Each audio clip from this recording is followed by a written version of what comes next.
If you're looking to negotiate your salary and get the most out of the negotiation, you are going to love this video.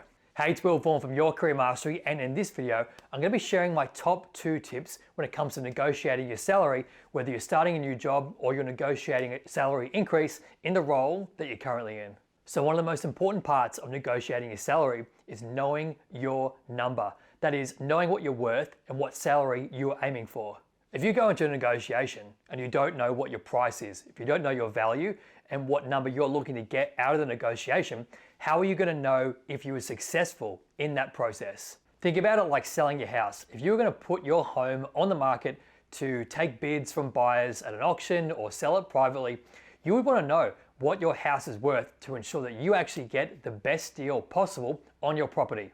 Well, the same thing goes for a salary negotiation. Whether you're starting a new job or you're negotiating a change of position or a salary increase after a performance review, you need to know what you're worth. You need to know what the industry benchmark is for your particular role or the role that you're going for, and then wash against that your own level of experience and your skills and the value that you can bring the company you work for, and that will help guide you to know what your value is and what you're worth. Because regardless of whether you step into a negotiation and you make the first offer or the company makes the first offer, if you don't know what you're worth, you run the risk of being ripped off or shortchanged either way. For example, if you go into a salary negotiation and you are making, say, $55,000 a year, and then the company offers you $65,000 a year. You might say, great, that's awesome. That's like a $10,000 increase. But you might actually be worth to the market $70,000. So even though you got more out of the negotiation than you expected, it's actually below industry benchmark,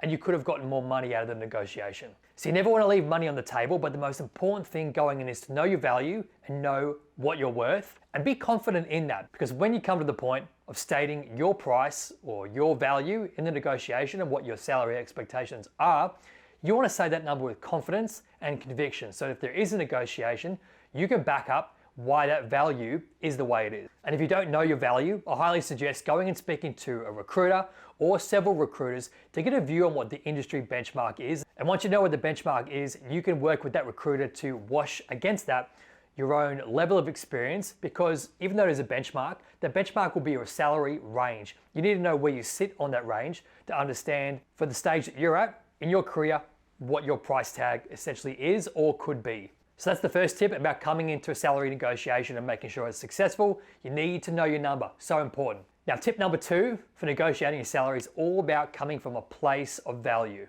So when the company makes the first offer, there's always going to be a bit of flex and a bit of wiggle room in the company's budget to negotiate the salary. The company and the HR person is almost expecting you to have some sort of negotiation in the price of the salary that they offer.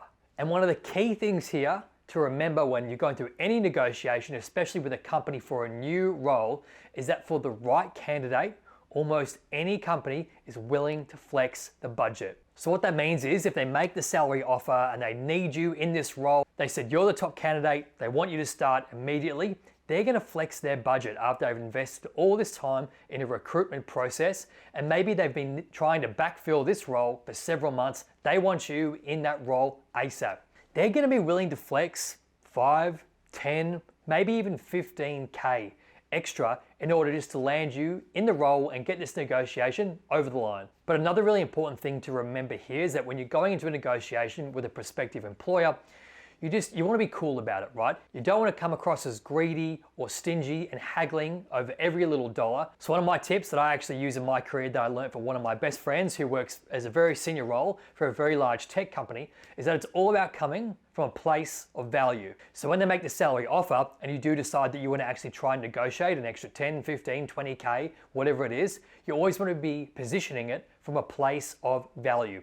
Now here's what I mean by that. So essentially they make the offer. When you come back to them, you want to say something like, I'm really excited about this role. It seems like a fantastic opportunity and I can't wait to get started.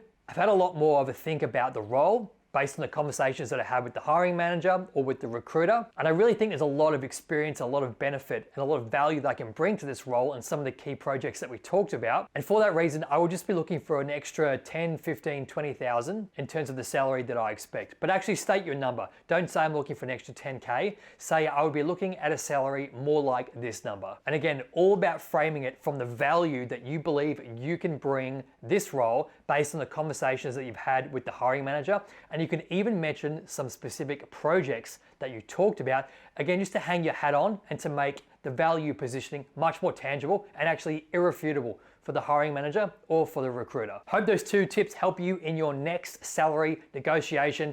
I'm Will Vaughan from Your Career Mastery, career strategist and coach based here in Melbourne, Australia. Hope you found this content helpful. If you did, do not forget to subscribe to the channel. And if you've got any questions at all, please leave them in the comments below. I'll see you in the next video. Cheers.